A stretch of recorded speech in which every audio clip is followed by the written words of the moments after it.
अरे मोरे रामा हो राम।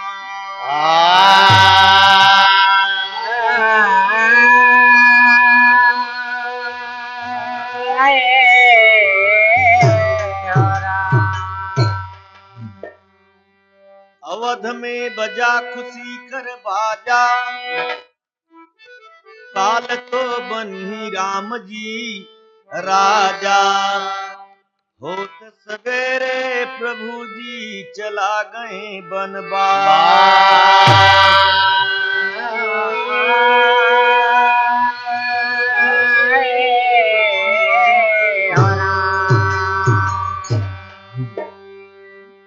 भैया एक शेर बा।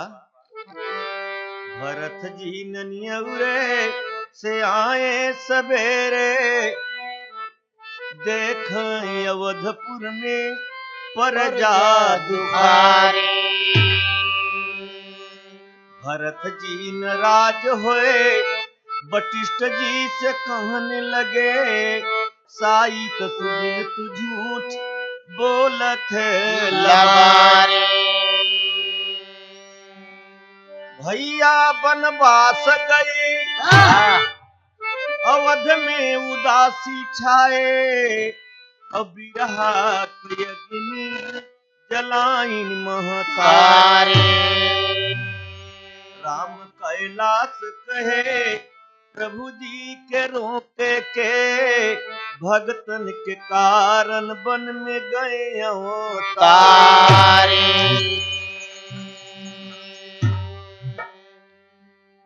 गुरु महाराज ने कहा, महाराज हमके काहे बिगड़त है भरत जी, प्रभु जी के रोके कौन, जहां जौन काम करे के बा तो करबे करी है न।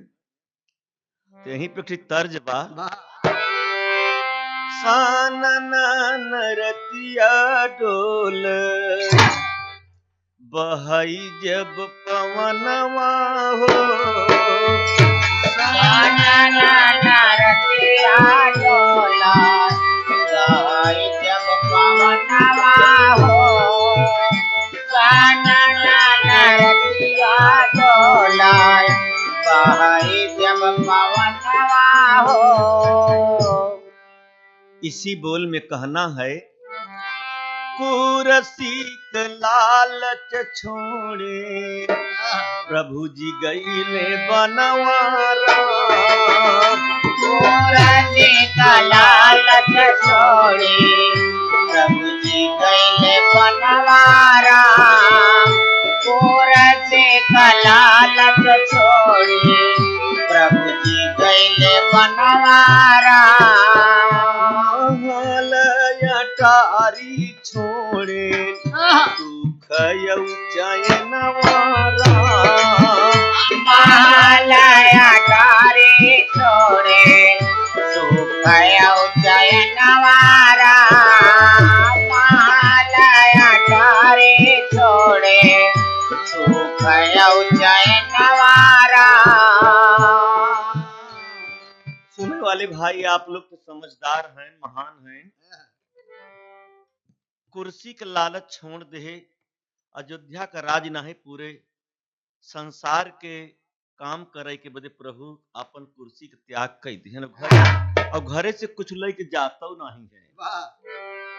और आज के आदमी तो देखत है कुर्सी बदे का करत धई है, मारत धई है, मरत धई है, लेकिन एक यही बदे ते अवतार नाम पर आना। तो बोल बे आगे कहाँ पहुंचे। सिंहमेरपुर में पहुंचे, गंगा के किनारवा राम। सिंहमेरपुर में पहुँचे, गंगा के किनारवा राम। सिंहमेरपुर में पहुँचे, गंगा के किनारवा राम। बिरहा शुरुआत है कि बिरहा से दर्दबा। पैदल पहुंचे कहाँ, फैजाबाद से सुल्तानपुर, प्रतापगढ़, फिर इलाहाबाद पहुंचे। वाह। तो केवट देख के चिन्ह गए, और बाकी बीच में लोग कोई चिन्हबो नहीं किए। जब पहुंचे गंगा के किनारे तो होत का बा, केवट दोनहु प्राणी धोआया, प्रभु का चरणवा राम। दोनों प्राणी धोआन, प्रभु का चरणवा राम। दोनों प्राणी धोआन, प्रभु का चरणवा राम। चरण धोई के राम जब पार भइले, केवट खड़ा बा समनवा हो राम। सोचत हैं राम के पास कुछ नहीं, लक्ष्मण के पास कुछ नहीं। सोचत हैं केवट खड़ा बा का देइए की।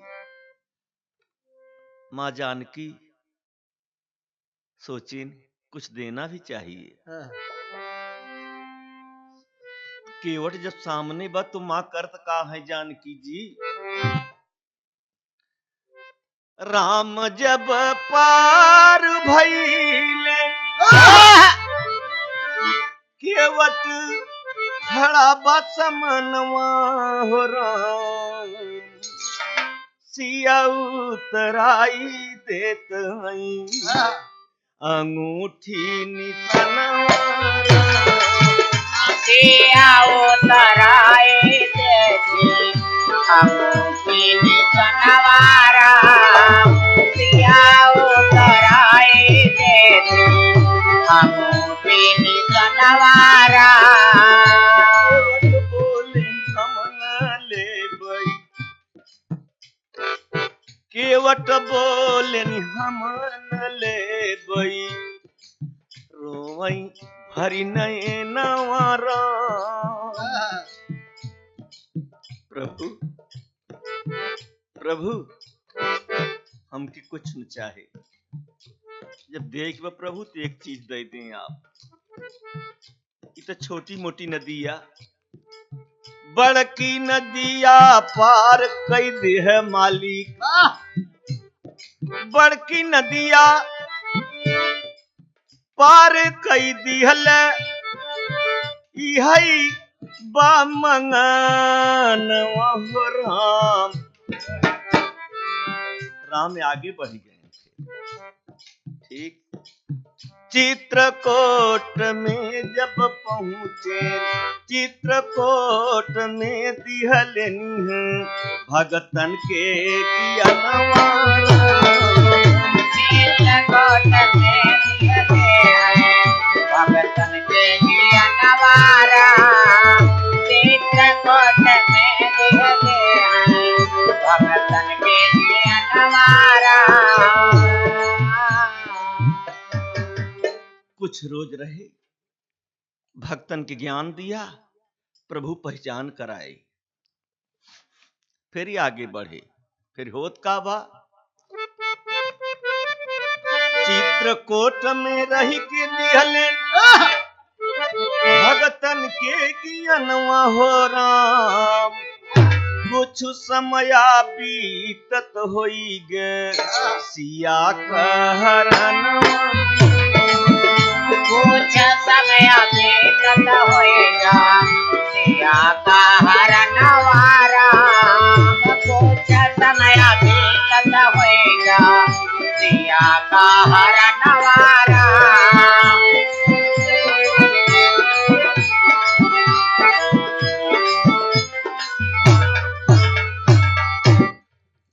समय की बात या कुछ समय बीतत होई गसिया कहरनवा राम और सिया कहरनवा वो सीता का मरनवा राम सिया का हरनवा ओए सीता का मरनवारा सिया का हरनवा ओए सीता का मरनवारा सिया का हरनवा ओए सीता का मरनवारा सिया का हरनवा ओए सीता का मरनवारा सिया का हरनवा ओए सीता का मरनवारा सिया का हरनवा ओए सीता का मरनवारा फिर क्या भा भैया जब भगवान पहुंचे थे अपने आश्रम पर गोदावरिया किनारे तो देखत हैं तो सीता जी ना वाह फिर हिया से और विरह पैदा होगी दर्द होगी भक्तन के विरह में तो चल रहे जंगल में ही आए तो सीता कहरन और पिता का मरन और जब देखत हैं आश्रम पर तो सीता ना ही तो उस समय में थोड़ा सा तर्ज बदल गया बाबा कभो कभो हमरे हिया चौलर कजरी कहती है कि हाय अरे पूछा बीर छन से रघुराई सिया जी के कावन हरे जय मेरा छन से रघुराई सिया जी का कावाना हरे जय मेरा छन से रघुराई सिया जी का कावाना हरे स्वयं प्रभु भगवान स्वयं मालिक सबसे पूछत है क्या लीला चल रहा है संसार का मालिक अवतार लेके आया है लेकिन देश के जनाने के लिए कि औरत के वियोग में कितना दुखी होना चाहिए रहा तो लीला मेरे दोस्तों कहना है मालिक और क्या करता है काकर पाथर से बतियावाई केहू न सिया का पता बतावाई हो क्यों ना सिया का पता बतावे हो क्यों ना सिया का पता बतावा लता पता से विपत सुनावाई भगवान रो रोया सुबहावाई हम तो से पूछिए रे हमरे रामा हम तो से पूछी रे लक्ष्मण भाई सिया जी के कावन रे हाजी हम तो से पूछिया लक्ष्मण भाई सिया जी का कावाना हरे हम तो से पूछिया लक्ष्मण भाई सिया जी का कावाना हरे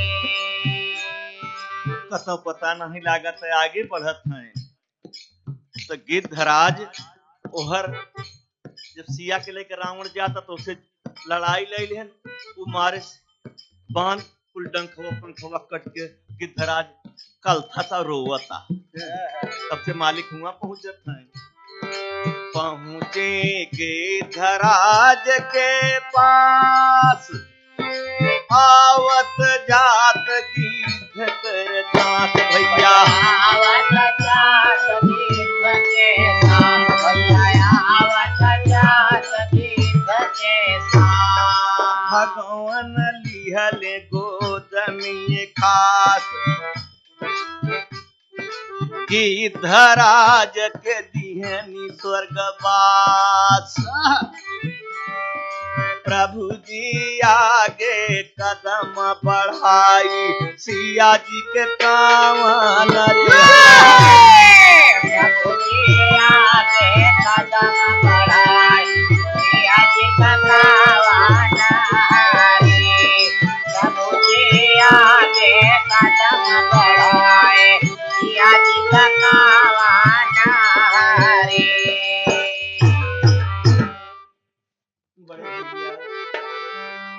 विपत ने विपत गिद्धराज का दुख देख कि प्रभु जी स्वयं रोवत हैं सीता बदे तो रोते ही हैं भक्त के बदे रोवत हैं कि इतनी भक्ति ये चिड़ई हो कि करता है ये भक्ति आप सुनत हैं सोचें समझें काहे लिखा गा काहे परमात्मा के हैं आगे फिर बढ़त हैं अब कहाँ जात हैं और 88,000 ऋषि तपस्या करते हैं कि प्रभु वनवास में आए हैं जरूर हैं लेकिन सेवरी के तपस्या अलग ही चलते हैं पर तर्ज बदली वो तो चौलर कजरी रही लेकिन एक कजरी शायरी चलता हाय सेवरी की खुशहाली पर कवि ने लिखा सेवरी प्रेम विरह में प्रभु की रह निहारत बाटी और चारों तरफ बहारत बाटी और राम नाम धुन गावत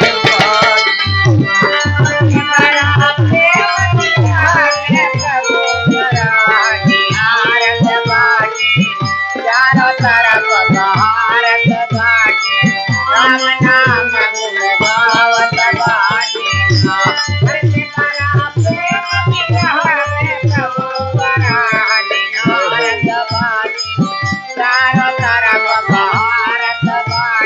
राम नाम धुन गावत बाटी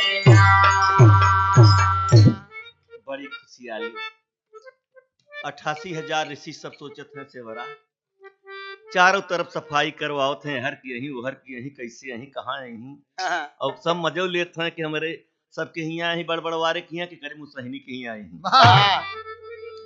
घमंड तो सबके रहा और सेवरी के पास घमंड ना रहा उके सोचत रही यहीं भगवान तो हमारे हियाँ करना है क्या तो कहना का बा फिर एक बात सोचता कैसे यहीं के हर से यहीं दीन दुखी के दाता राम कैसे चिन्हब कैसे जानब के बतलाए प्रभु का नाम तीन लोक के मालिक प्रभु हैं जिनके चरण में सब सुख धाम अही का कर कैसे सेवा कर राम कर कहाँ करई नहीं विश्राम और वो करी तो कैसे सेवा कर भगवान है कहाँ लटाओ का करब कैसे करब सोचता ही बेचारी फिर एक चिंता बा कवि ने लिखा का कि चिंता यह एक बा भारी चिंता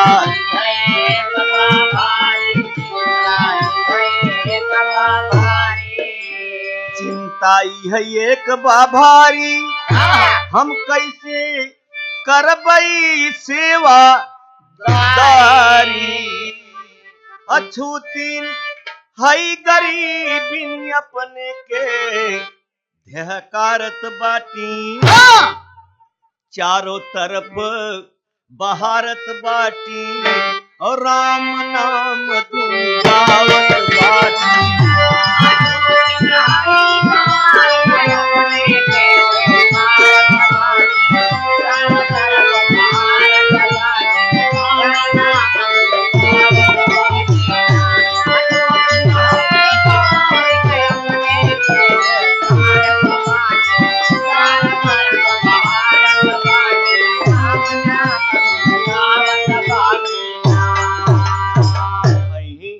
मतंग ऋषि कर बात याद कर से बरी मन में करई विचार। अहि राम हमरे कुटिया पर ब्रह्म ऋषि ने कहा पुकार। भक्त हेत अवतार लिए प्रभु दुष्टन करी संघार। और राम लक्ष्मण रुके कहूं न पहुंचे सीधा से बरी के द्वार। सब कहीं हो देख बड़े बड़े ऋषि बड़े बड़े महान संत महान सोचतन हो देख बताओ हमारे सब किए आवे चाहे तो हम सहनिया किए चला जाते। ई तमाशा देख ये भगवान है ये कैसन भगवान है ना यार आपस में सब बातचीत चलता। ई देख यार पूरा भगवान नहीं है का जे जो नहीं करता। अब केहू को रोकयो के हिम्मत नहीं पड़ता। जैसे गांव में कलेक्टर आ जाए कोनो गरीब बुढ़िया के मड़ई में लिया के पूछे कि बताओ बनारस का नक्शा मिर्जापुर के इलाहाबाद का नक्शा बताओ तो अब बुढ़िया बेचारी क्या बताओ। अब भगवान सीधा पहुंचे थे के रोके कैसे रोके के रोके। अब होत का बा तो जब सेवरा जे आवते सोचे हमार राम लेकिन मतंग ऋषि कह रहे हैं जब राम आई तो बिना कहे सुने तोरे यहाँ रुक गई हैं। तो जब सीधा पहुंच गए तब सेवरा जान गए प्रभु यही है। तो सेवरा प्रभु के लखी पहचानी और मन में फूले नहीं समानी। कुसा का गोनरी बिछा के आसन पर बैठावत बाटी। और प्रभु का सूरत निहारत बाटी राम नाम धुन गावत बाटी।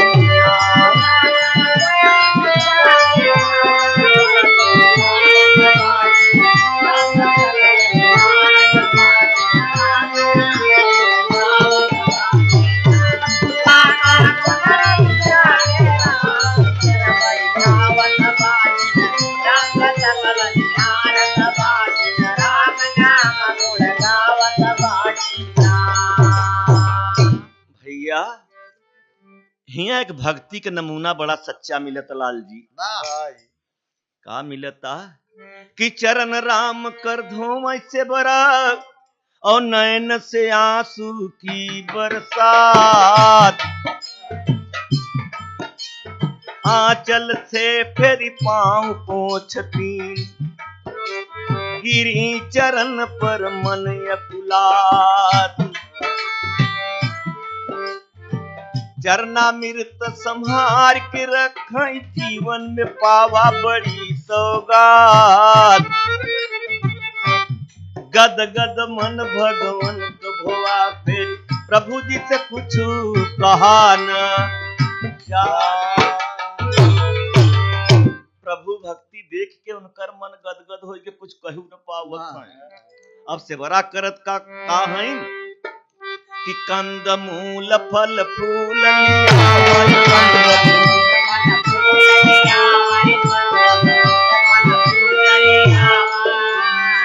कंद मूल फल फूल लियावाई और जूठ बैरी प्रभु के खियावाई। जूठ बैरी मुहे से निकाल तकियो तो लक्ष्मण के बड़ा गरम चढ़ाता नाराज होते हैं कि उ तो पगलानिन बाटे भैयो पगलान है। मेरे दोस्तों हिया तक लिखा गवा बा कि लक्ष्मण नहीं बैर खाएं नहीं खान वही बैर जाए के दवाई भाई जे शक्तिवान लाग रहा। तो कहबे के भाव बा से बड़ा खुशी मनावाई कंद मूल फल फूल लियावाई प्रभु के जूठे बैर खियावाई। प्रभु जी बैर खात हैं से बड़ा सब सुख पावत बाटी और राम नाम धुन गावत बाटी।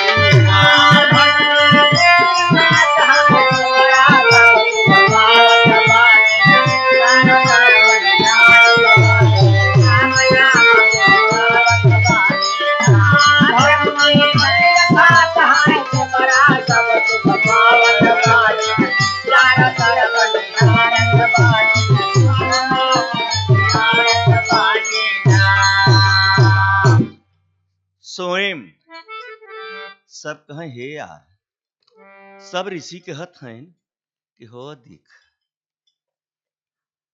जूठे बैर खिया सो खायु नहीं।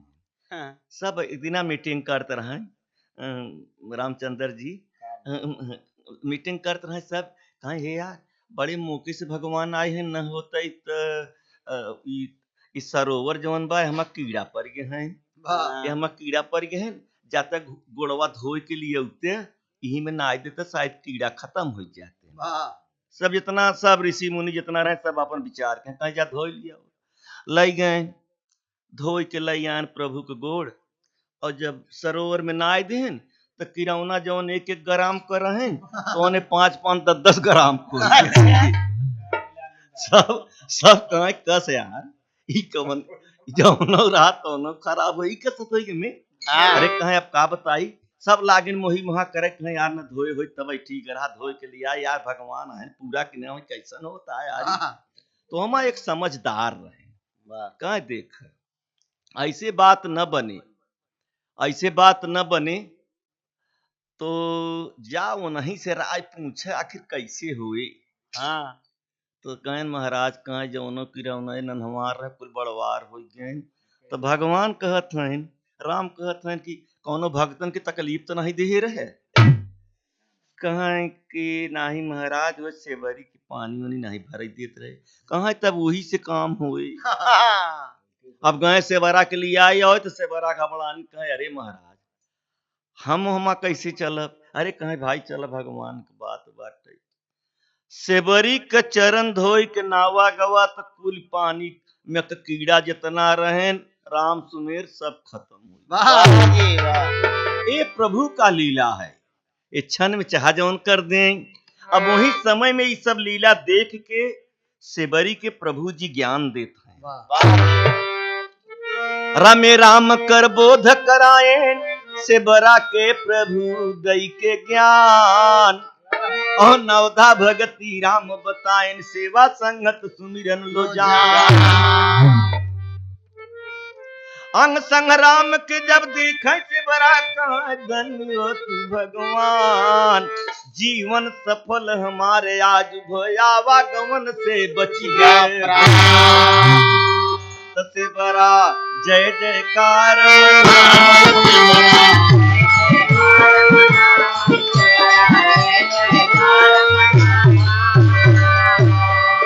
बड़ा जय जयकार मनावा और मन मंदिर में राम बसावा और से बड़ा खुशी होत है प्रभु का चरण दबावत बाटी और प्रभु का सकल निहारत बाटी और राम नाम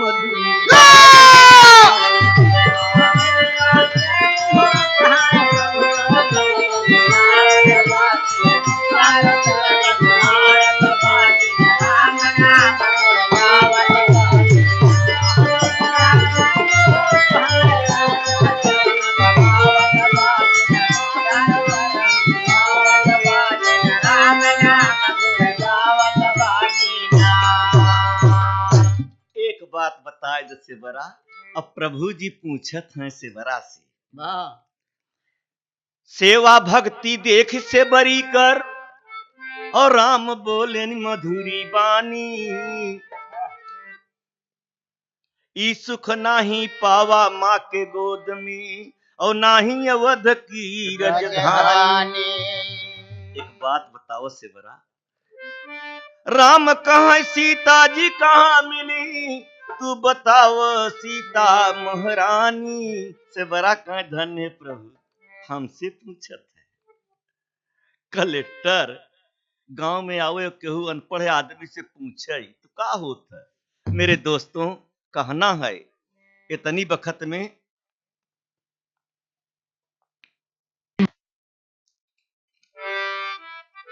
से बड़ा भक्ति के नाता राम बतियात हैं कि ये सुख हम नहीं पाए रहे अपने माँ के गोद में नहीं पावा अवध की राजधानी में नहीं पावा ये खुशी जो ने खुशी सेवरा तू हो लेकिन एक बात बता दे सेवरा कि सीता जी कहाँ मिली कहाँ वाह मालिक हमसे पूछत है तो तोहार सुमिरन कई के मालिक हम बताओ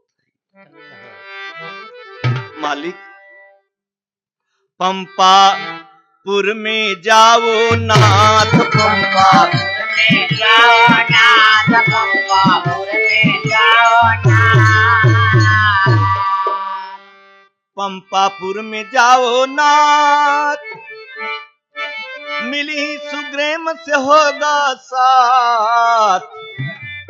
साथी बनी सुग्रीम जी, सारा काम करेगी भेलनी पता बतावत बाटी। और प्रभु करह निहारत बाटी, और राम नाम धुन गावत बाटी। सारा काम करेंगे धुनी पता बतावत बाटिन, चारों तरफ निहारत बाटिन, राम नाम गुण गावत बाटिन। और सारा काम करेंगे धुनी पता बतावत बाटिन, चारों तरफ निहारत बाटिन, राम नाम गुण गावत बाटिन। प्रभु जी चल रहे आगे, जरा टेरी के बोल बाटे विद्या प्रकाश। हाय मितैया सुग्रीम से भई, अरे मितैया हो राम सुग्रीम से भई।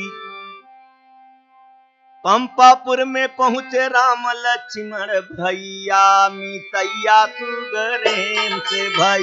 पंपापुर में पहुंचे राम लक्ष्मण भैया, मितैया सुग्रीम। पंपापुर में पहुंचे राम लक्ष्मण भैया, मितैया सुग्रीम से भई। आपन दुख बतावत हैं प्रभु, आपन बतावत हैं, आपन बतवे न पान पूरा, तब से सुग्रीम रोवे जाके। दो दुखिया से भेंट हो गए, एक प्रभु दुखिया है तनी बखत, और भक्तो दुखी गया। त प्रभु जी आपन विपत्ति बतावाई, और सुग्रीम आपन दुख रोई रोई समझावाई। मितैया सुग्रीम से भई, काई बाली सगा भाई आज बन गईले मुदैया, विपतिया सुग्रीम। बाली सगा भाई आज बन गईले मुदैया, मितैया सुग्रीम। बाली सगा भाई आज बन गईले मुदैया, सुग्रीम से भई।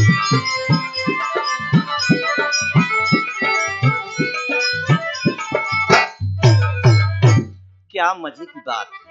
सोचे पर हम सोचे थे धन है प्रभु, कहाँ चला, अब तोहार काम पहले हो, हमार देखा जात रहे बाद में। वाह जी वाह। ये प्रभु भक्तन का काम करत हैं, आपन काम पीछे करत हैं। आवाज को लोग, आवाज को नेता, बर मरे चाह कन्या सुमंगली से काम। मेरे दोस्तों यहीं पे की तर्ज बदल गई।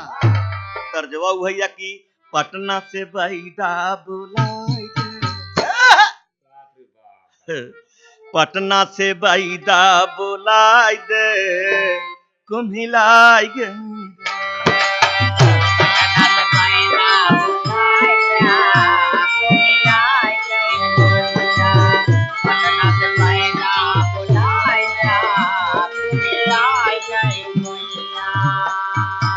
यही बोल बा तो बाली के मारा भगवान हो, सुग्रीम बने राजा। बाली का मारे भगवान हो, सुग्रीम बने राजा। बाली का मारे भगवान हो, सुग्रीम बने राजा। बानर सब कैले सम्मान हो, सुग्रीम बने राजा। बानर सब कैले सम्मान हो, सुग्रीम बने राजा। बानर सब कैले सम्मान हो, सुग्रीम बने राजा। हरा ओट नहीं भाई, वोटिंग नहीं भाई। अच्छा। कोनो घूसखोर नहीं चला, पैसा से आजकल चलता। हाँ। ऐसा नहीं रहा प्रभु के समय में। हाँ। क्या तबे तो परमानेंट बात चलत बाटे, कहाँ द्वापर, कहाँ त्रेता, कहाँ आज कलयुग में चर्चा चलता। और हमारे यहाँ के नेतन के चर्चा तो लोग कजनी कितना गरियावत रहती कि कजनी कहिया कुर्सी छोड़ दे ही। तो मेरे दोस्तों कहना का बा, इतना नहीं बा, जब बाली के मारा तब हनुमान जी क्या कहते हैं, हनुमत कहाई हम पता लियो बई और सिया का खोज जल्दी कई नहीं बई। फिर लंका गयनी बलवान हो सुग्रीव बने राजा। लंका गए बलवान हो सुग्रीव बने राजा। लंका गए हनुमान हो सुग्रीव बने राजा।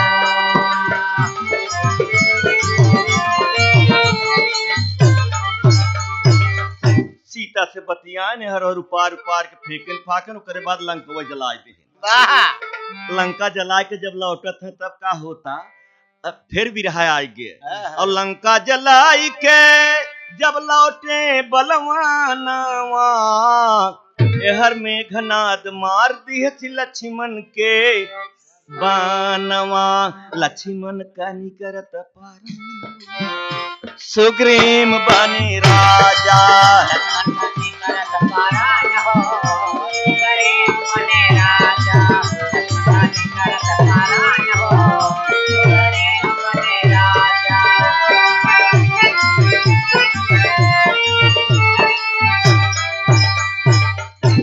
भैया हनुमान जी कतो नहीं कारत नहीं है, जवन काम परत कतो नहीं करबन के न भगवान से पूछेन। जवन भगवान के इशारा मिले तवन काम करे के तैयार हैं। यही बदे आप लोग अंदाज लगाओ जितना हनुमान जी के पूजा होत उतना राम का नहीं होता है। वाह इसलिए जब कतो राम चंद्रहरण का मूर्ति रहत 10 किलो 15 किलो का, तो वही जगह हनुमान जी का 2.5 कुंटल 3 कुंटल 4 कुंटल का रहत। वाह और रामचंद्र के मिठाई भगवान के चढ़े थे 1 पौआ 1.5 पौआ, और जब हनुमान जी के चढ़े तो 1.25 किलो 1.25 मन 1.25 कुंटल। क्या बात है बड़वान। तब तो बाबा तुलसीदास के लिखे के परा कि मोरे मने अधिक विश्वासा राम से बढ़कर राम कर दासा। भगवान भगत से बस में।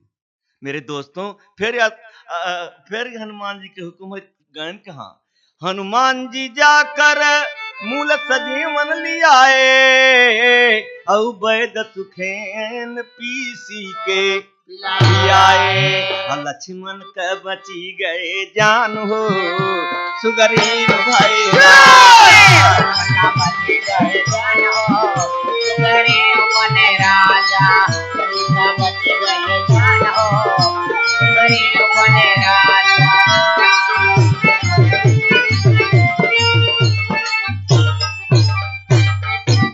जब भगवान बहुत रोएन फिर रोएन कि हर पिता मरे, हर सीता का पता नहीं, हर भैया को मतलब परेशानी ब्या, आप का करी। यही जगह पर भाई का नाता देखे कितना रोवत है राम। लेकिन जब दवाई पियन उही दवाई लाल जी काम के जोन बैर जूठी फेंके रहे नहीं खाए रहे। मेरे दोस्तों फिर क्या हुआ, अब सब खुशी मनावे वन में लागे, और जब लक्ष्मण होश में जागे लड़ैया मितैया सुग्रीव से भई। और जंगल में खुशी मनावे जब चहक लगी चिड़ैया मितैया सुग्रीव से भई। जंगल खुशी मनावे चहक लगी चिड़ैया मितैया सुग्रीव। जंगल खुशी मनावे चहक लगी चिड़ैया मितैया सुग्रीव।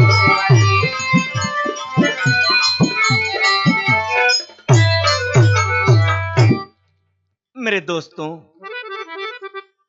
2 लाइन आल्हा दास नमूना में रखा था। अब भोजपुरी में एक गीत बा आल्हा का, हाय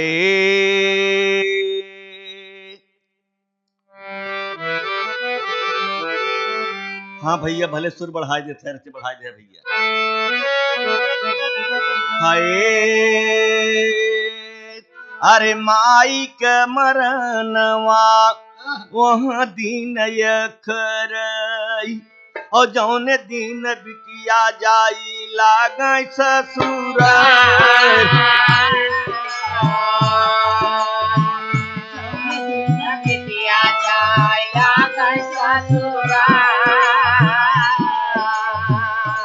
बाबू कमरनवा रे वहाँ दीन यखर जौन दीना द्वारे पर आवे कर दीदार दिन द्वारे पर आवे कर दीदार और भाई के मरनवा हो वही दीन यखर जौन दीना दुश्मन बोलिए बोल लका दुश्मन बोले बोल लाला का ए भैया और बहिनी के मरनवा हो वहाँ दिन जौन दिन आया वही सावन राखी त्योहार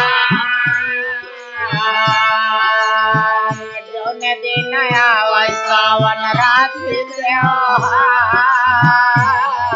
और पति के मरनवा हो सब दिन कर बिना दूल्हा का लुटी के तोर सिंगार दुल्हन के मरनवा रे सब दिन यखरई बिना दुल्हन के घरवा लागया धिया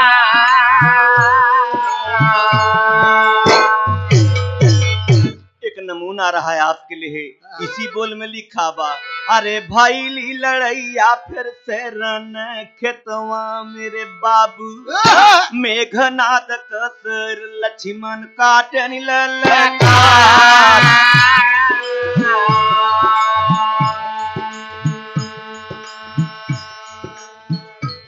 कटा हुआ भूजा जाके लिखत अंगनिया कटा हुआ भूजा जाके लिखत अंगने में कटा हुआ भूजा जाके लिखत अंगने में लिखत बा देवरिया पर सारा समाचार लिखल वाले वालिया पर सारा समाचार सीसलिया वे कोई धर में हमारे जोड़ाई सीसलिया वे कोई घर में हमारे जोड़ा फेरी हो बैकिंदा हम फेरी कर मारा फेरी हो बैकिंदा हम फेरा करब मार पूजा काली खानी पढ़ के रोता तिलोचनी पूजा काली खानी पढ़ के रोता तिलोचनी पूजा काली खानी पढ़ के रोता तिलोचनी हाली हाली करई लागी सोरह सिंगारा हाली हाली करई लागी सोरह सिंगार एक दिन ऊ जवन सैया हमके आन के लाए एक दिन ऊ जवन सैया हमके हर के लाए एक दिन ऊ जवन सैया हमके हर के लाए एक दिन दूल्हा के आन हम जाता एक दिन दूल्हा के आन हम जाता टोलिया में बैठी रोवत करत की बिचारावा टोलिया में बैठी रोवत करत की बिचारावा टोलिया में बैठी रोवत करत की बिचारावा सीसली गई बैकर भाई प्रभु का दीदार सीसलियो बैकर भाई प्रभु का दीदार डोलिया पहुंची गई राम के समाजिया में डोलिया पहुंची गई राम के समाजिया में डोलिया पहुंची गई राम के समाजिया में बानर से हंसे सब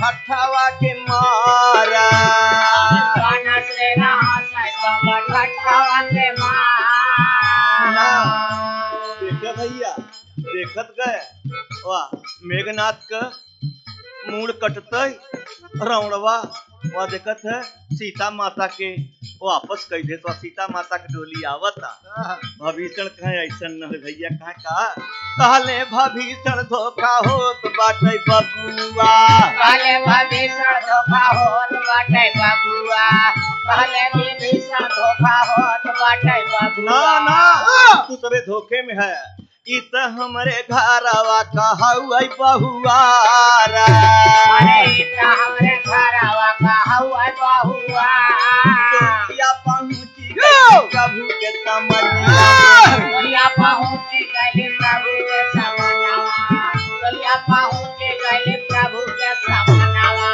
प्रभु के चरनिया में गिरी भराए अरे प्रभु के चरनिया में गिरी भराए पूजा कर लिखानी पढ़ के आए मोरे मालिक पूजा करने खाने पढ़ के आए मोरे मालिक शीश देवे जिंदा होई है दूल्हा हमारा अरे जिंदा होया दूल्हा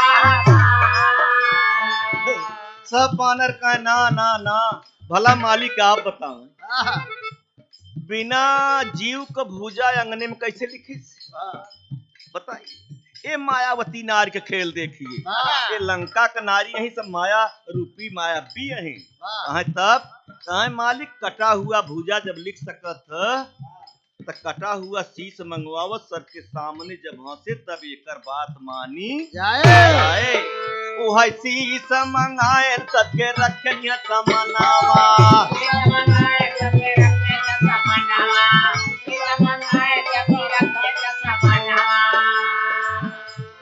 देखत सिलोचन रानी रोया सुगारा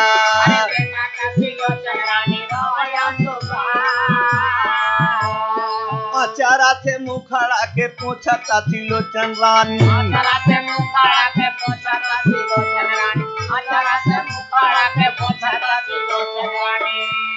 हमारी नवारिया फसाया मजेदारा हमारी नवरिया फसाया मजेदार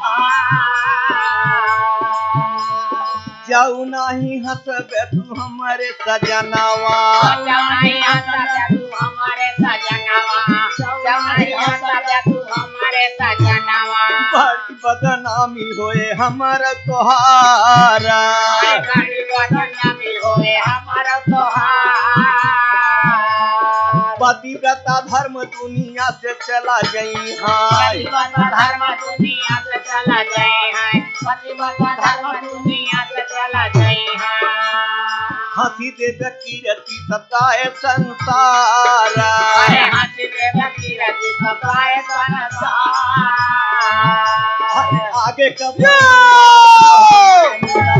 आगे का माया नामा सुना हो मोरे बिंदावा आगे का माया नामा सुना हो मोरे बिंदावा वाह हम नहीं जाना कि तू लड़ाई रन में लड़बे नहीं हम अपने बाप के बुलाए हुए हम अपने बाप के बुलाई और तोहार संती वो लड़ाई लड़ते तब बना कटा हुआ शीश के मुहे से थोड़ी थोड़ी गुनगुनाहट आवता कि अरे एकर बाप तो हमके मारे से आई कहत हम बाप के बोलाई तो मदद कराई बाप रे बाप एकर मतलब आप लोग जानत है आप लोग लिखे हैं आप लोग समझे के शेषा अवतार लक्ष्मण का और शेष का लड़की सती सिलोचना ए जब मतलब पाए शीश तो इतना तेजी से हंसा कि लिखे वाले यहाँ तक लिखत हैं कि मालूम होता कि बादर फाड़ के गिर पड़ा जमीन पर अरे मतलब समझ के माना शीश तब बहुत जोर खखाना मितैया सुगरेम से भई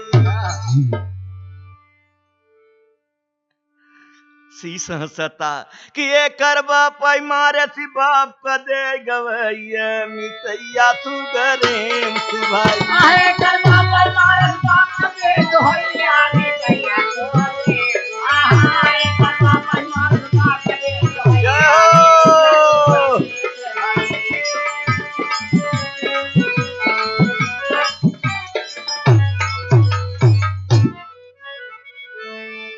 बाबूजी एक लाइन कहरवा तर्जया। कहरवा के अर्थ होत कोहरवा तर्ज नहीं, कहरवा। जब कहर होता है तभी तर्ज होता है।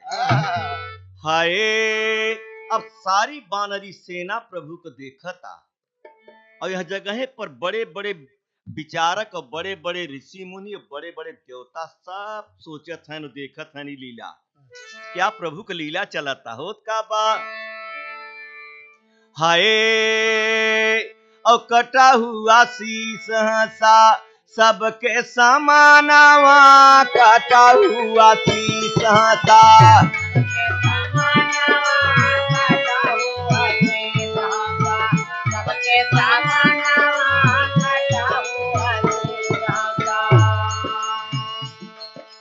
बानर का बड़ा जाना फटी गगनवा, कटा हुआ शीश सबके समानावा।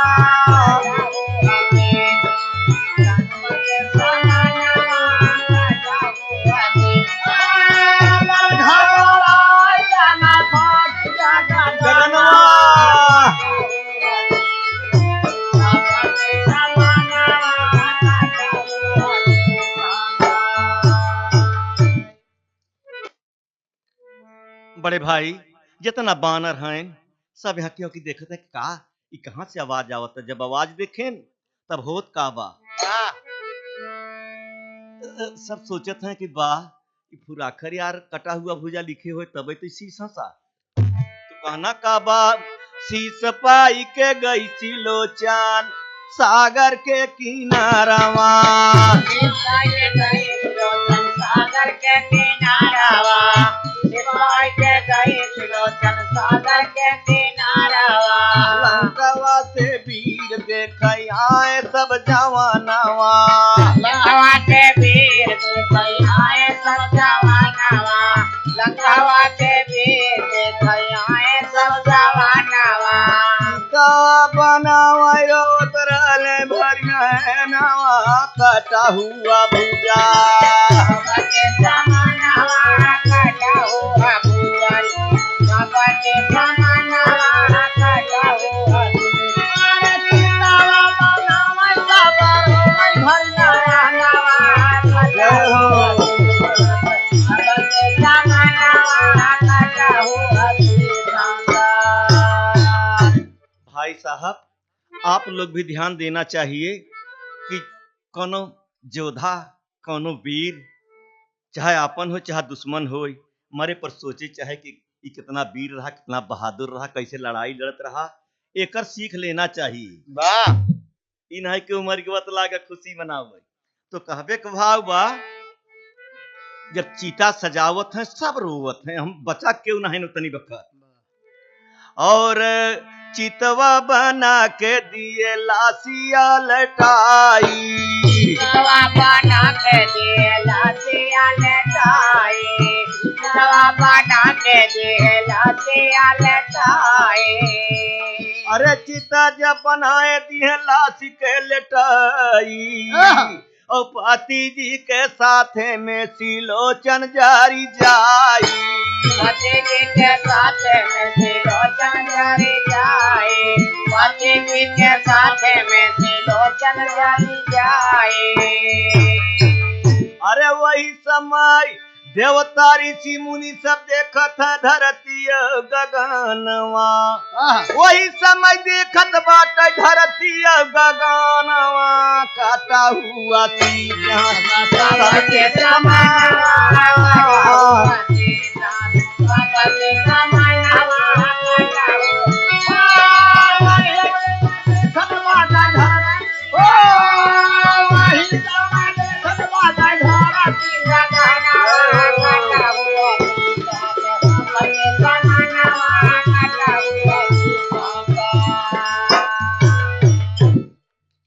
आप लोग तो समझदार हैं श्रोता बंधु रामायण के सब जानकार हैं चाहे उत्तर प्रदेश हो चाहे मध्य प्रदेश हो। आप लोग खुद ही सोचें कि प्रभु का लीला एक अपरंपार है। पति के संगे में सती सिलोचना जल गई अब बचा का एक के गलती से पूरा गलती होता। छोटवार गलती हो जाए तो के छोटवार जिन समझे वही छोटवारी से बड़वार बन जाती। जैसे कहो छोट का फोड़ा बा तो ओकर दवाई नहीं किया तो कहो बड़वार बन जाता। तो वैसे छोटा कोनो बात बन जाए बिगड़ के तो के जल्दी से तोड़ दिया कर, हटाई दिया कर। मेरे दोस्तों कहना का है, और फेरी भैली लड़ाई वीर फेरी गईले मारी। भई लड़ाई में फेरा गईले मारी, भई लड़ाई में फेरा गईले मारी। अरे फेर भाई लड़ाई वीर सब गए मारी, अब विधवा सब होई गईली लंकावा कनारी। विधवा सब होई गईली लंकावा कनारी, विधवा सब होई गईली लंकावा कनारी। अरे सबके बाद में मारा गवा ऊ पापी रवानवा काटा हुआ थी सबके समानवा।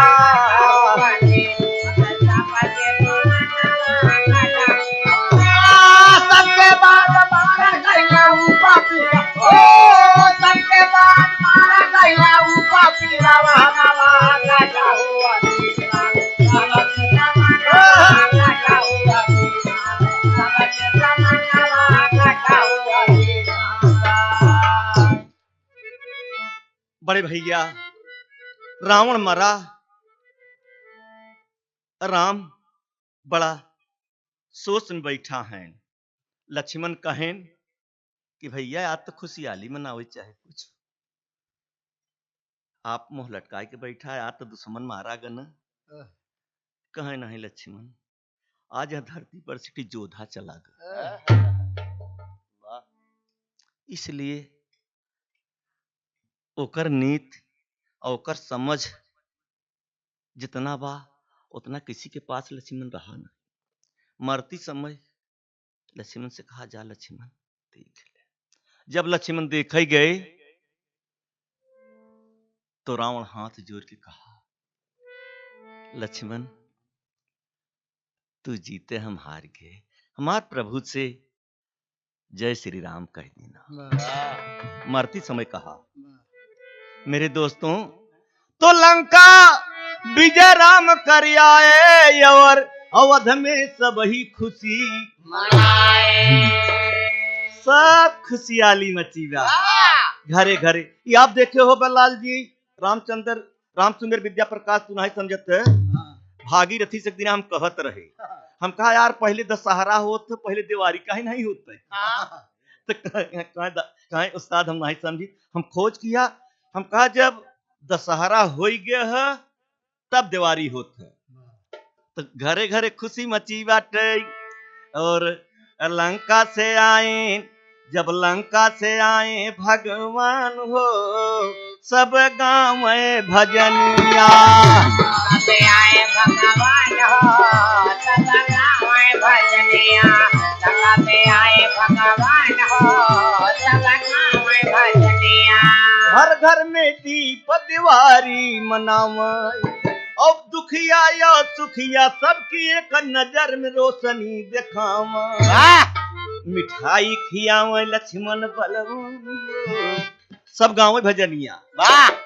अवध नगरिया में मची खुशहाली, यहीं पर गाना खत्म करत हई हम हाली हाली। और सुमिरित बाबा गुणगान हो, हम बाबा का गाई गुणगान हो सब गाँव में भजनिया। बाबा का गाई गुणगान हो सब गाँव में भजनिया। अरे लंका विजय राम कर आए, घर में जब दीप जलाए मितैया सुगरेम से भई। अरे राम कैला सतगुरु खेवत मरी नैया, मितैया सुगरेम से भई।